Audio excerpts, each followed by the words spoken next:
Many photographers believe when you're shooting with a vintage manual focus lens, you should use full manual mode. While that certainly works, it is not the fastest or the most efficient way to shoot. One of my favorite combinations is aperture priority plus auto ISO. It lets me to focus on manual focusing and also the composition while the camera is going to take care of the exposure. In this video, I'm going to show you how this setup works and when I use it and when it may or may not be the best choice. The biggest advantage of vintage lenses is that they have a physical aperture ring. You simply turn the ring and choose the aperture.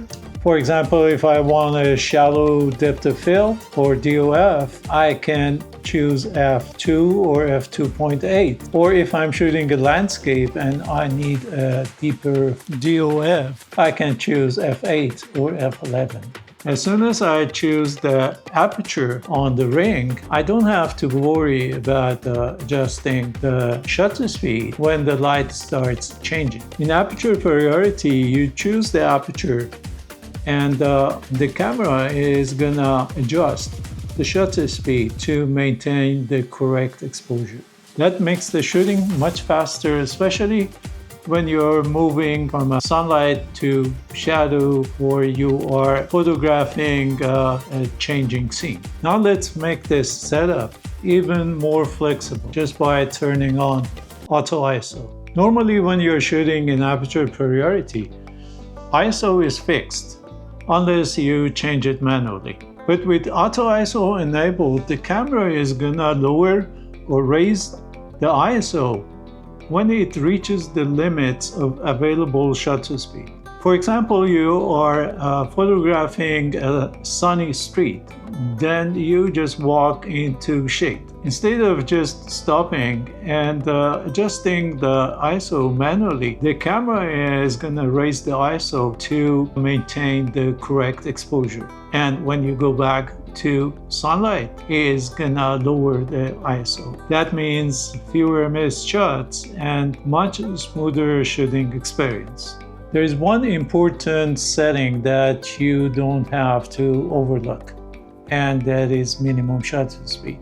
If the shutter speed becomes too low, then camera shake can soften your images. That is why that I recommend that you set a minimum shutter speed. For example, for a 35mm lens, you can choose 1/60th of a second as minimum shutter speed. For a 50mm lens, I recommend 1/125th of a second, and for a 105 or 135mm lens, my recommendation is 1/250th of a second or even faster if your subject is moving. If your camera reaches that minimum shutter speed and still needs more light, auto ISO is gonna increase the ISO instead of just slowing down the shutter speed further. This helps you to keep your photos sharp while still maintaining the proper exposure. Aperture priority with auto ISO is perfect for the situations that the lights keep changing. It works perfectly with street photography, travel photography, documentary photography, events, and wildlife. You stay in complete control with your aperture and creative depth of field while the camera automatically adapts to changing light. However, if you are shooting from a tripod or shooting a long exposure, or you are shooting in a studio with controlled lighting, manual mode is a better choice. Using aperture priority with auto ISO gives you the best of two worlds. Get the experience of working with the vintage manual focus lens while you're controlling the aperture, and the camera is going to take care of the ISO and shutter speed for you. The result is going to be a faster and more enjoyable shooting experience with fewer missed shots. If you haven't tried this combination, just give it a try on your next photo walk, and I promise you that it's going to be your favorite mode when you are shooting with vintage manual focus lenses. Don't forget that most of these lenses, these vintage lenses, they don't have any electronic contacts to communicate with the contacts on the camera. Therefore, when you are shooting with these, you don't have any kind of stabilization. But Nikon has solved this problem. And when you attach these manual focus lenses, non-CPU lenses,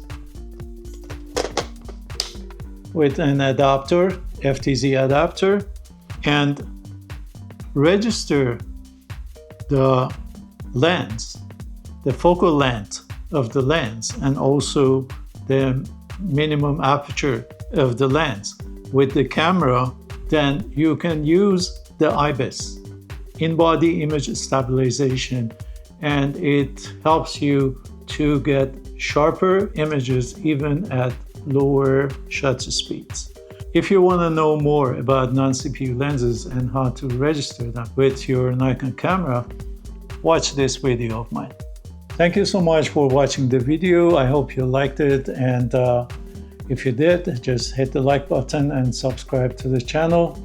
And don't forget to turn on the notification bell. I post a new video every week on Monday or Tuesday. By subscribing, you won't miss any of the upcoming videos. If you have any question, just leave it in the comments and share your experience working with vintage lenses with me and others in the comments so we can learn from each other. As usual, take good care of yourself, keep shooting. I'll see you in the next video. Cheers.